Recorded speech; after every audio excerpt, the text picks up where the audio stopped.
A mighty emperor ruled a porcelain kingdom, but remained entirely blind to its greatest living treasure. His obsession with artificial perfection would soon invite a cold and relentless shadow into his chambers. Could a forgotten, plain-feathered singer return in time to cheat death itself? Walk through these fragile crystal gardens and discover the true weight of a song. Long ago, a wondrous porcelain palace stood, surrounded by the most magnificent gardens imaginable. Bells of pure silver hung from the rarest and most vibrant flowers. They chimed with every passing breeze, so no one could walk by without paying attention. Beyond these beautiful blooms stretched a vast, mysterious forest leading down to the deep sea. Hidden within those dark green branches lived a remarkably humble little nightingale. Her song was so beautiful that even weary fishermen stopped pulling their nets to listen. Travelers from across the globe visited the grand imperial city to marvel at its fragile beauty. Yet upon hearing the brown bird, every single visitor declared her singing the absolute best part. Soon enough, thick books filled with high praise reached the royal throne room. The emperor sat upon his golden chair, reading these heavy volumes with immense delight. Suddenly, the mighty ruler frowned at a page claiming the nightingale was his empire's true crown jewel. He demanded to know why nobody had ever introduced him to such an extraordinary creature. The chief minister was summoned immediately to answer for this glaring oversight.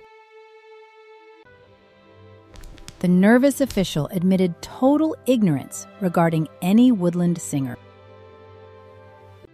Royal commands were instantly issued to locate this mysterious bird before the sun set.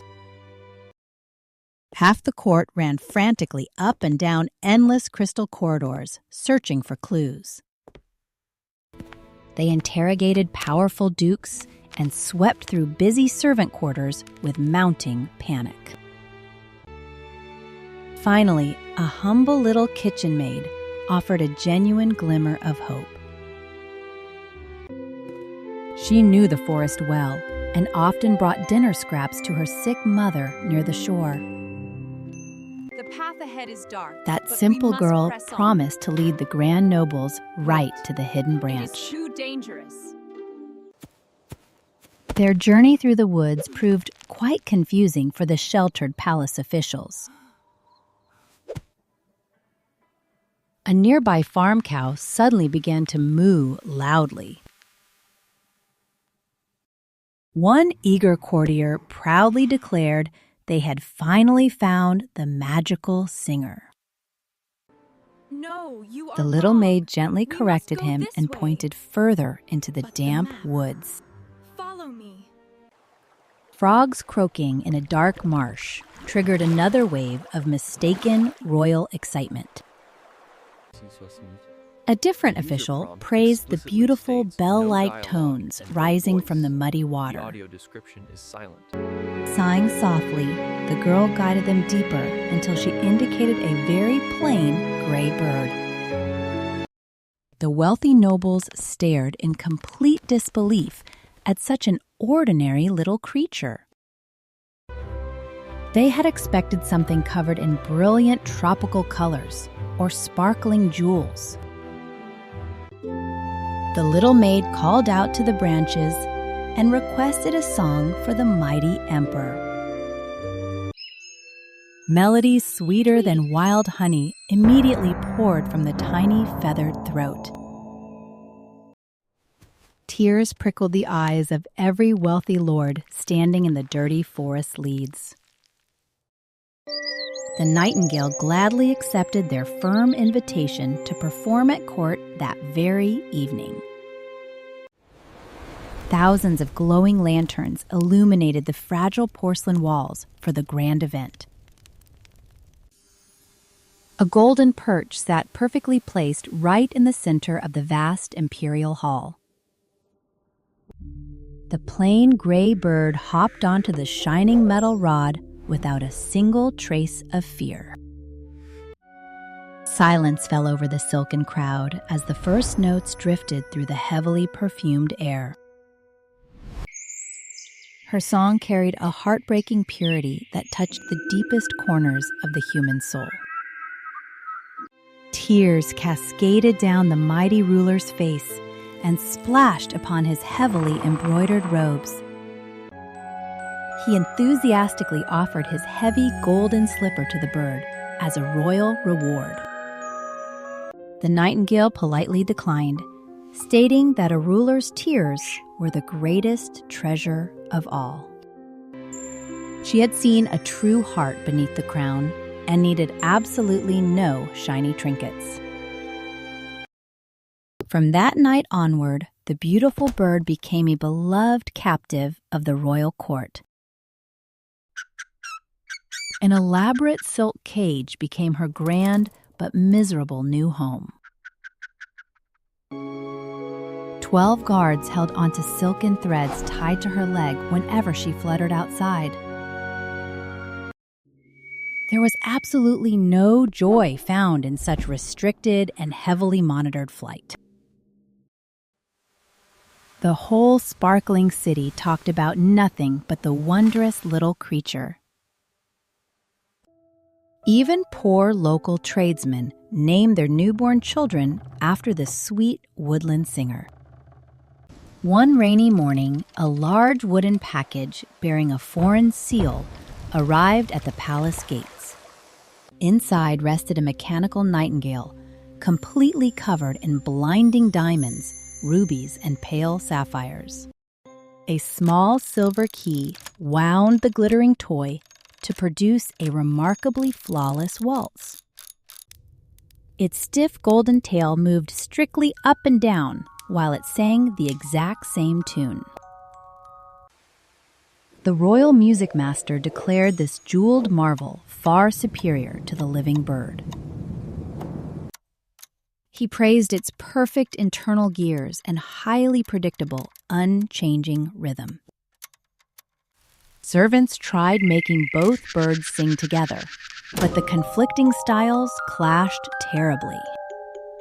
The real bird sang from her raw soul, while the artificial one ran purely on tight clockwork. The glittering toy was forced to sing its single waltz 33 times in a row. Nobody noticed when the plain gray bird slipped quietly out an open glass window. She flew straight back to her beloved green woods and the refreshing, salty sea breeze. The emperor grew extremely furious upon discovering her sudden disappearance from the lavish palace. He officially banished the living nightingale from his vast empire forever, out of pure spite. The suspense is at its absolute peak right now. Before we discover the sick emperor's fate, join our community so you won't miss what comes next. The mechanical bird was placed on a velvet cushion right beside the royal bed. It received lavish empty titles and was deeply admired by every wealthy noble. A whole quiet year passed, filled with the exact same repeating clockwork melody. Then, one dark evening, a terrifying snap echoed from deep within the jeweled chest. Tiny wheels whirred wildly, and the sweet music stopped dead in its metallic tracks.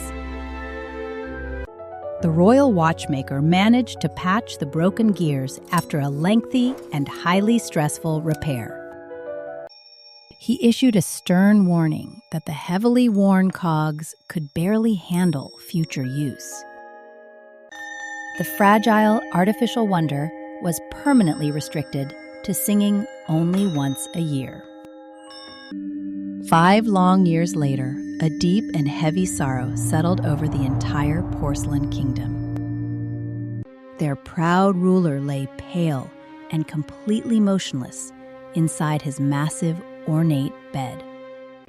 Everyone in the silent palace truly believed he was taking his final, agonizing breaths. Ambitious new officials were already preparing to hastily crown a brand new leader. Cold, bright moonlight poured through towering open windows directly onto the dying man.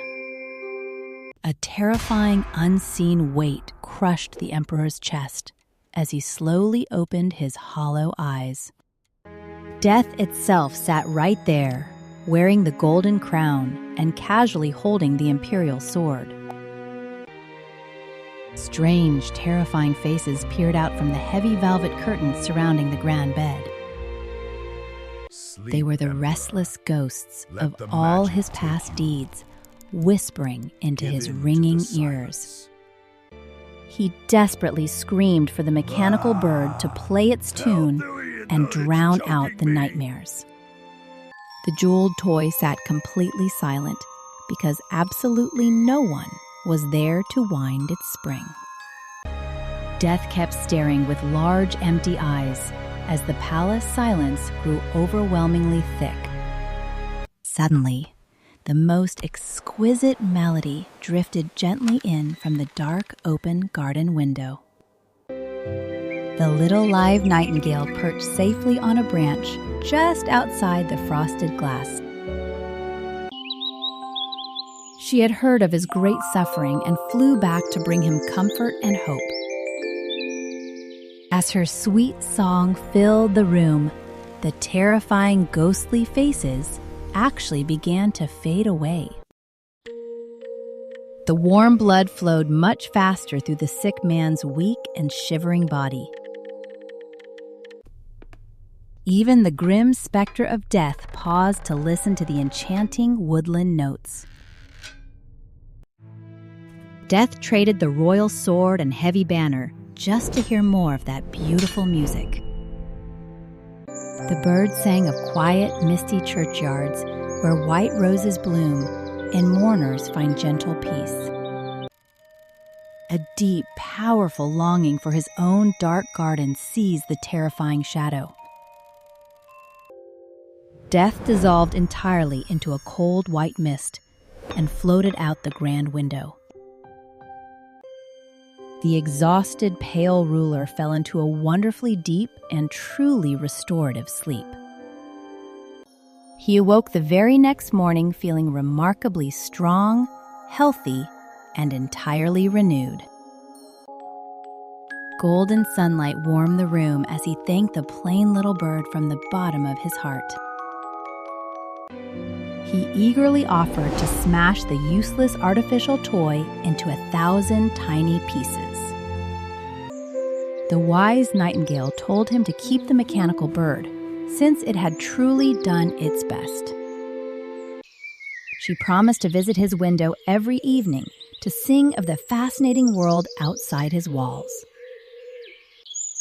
Her only strict request was that he never tell anyone about his tiny, feathered secret.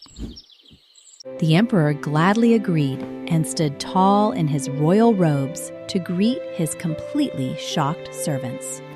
True beauty thrives in freedom, not inside golden cages or perfectly wound machines.